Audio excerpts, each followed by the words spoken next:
Motorola G96 আর G85 এর UV glass install করা নিয়ে চিন্তায় আছেন? আজকে দেখাবো একদম সহজ ট্রিক্স আর ফুল প্রসেস, যা দেখলে আপনি নিজেই ঘরে বসে পারফেক্টলি গ্লাস লাগাতে পারবেন। স্কিপ না করে পুরো ভিডিওটি দেখতে থাকুন আর আমাকে ফলো করে রাখুন।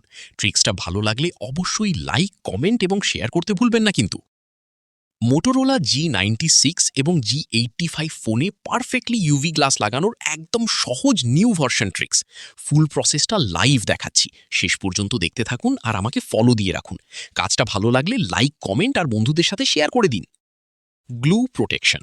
ইউভি আঠা দেওয়ার আগে ফোনের স্পিকার আর বাটনগুলো অবশ্যই টেপ দিয়ে ঢেকে নেবেন। Bubble free trick. আঠা দেওয়ার পর গ্লাসটি একদম হালকাভাবে ছেড়ে দিন, নিজে থেকেই পুরো স্ক্রিনে আঠা ছড়িয়ে যাবে, জোর করে চাপবেন না। UV light. সবশেষে ইউভি লাইট দিয়ে অন্তত 2-3 মিনিট ভালোভাবে কিউরিং বা হিট করে নিন।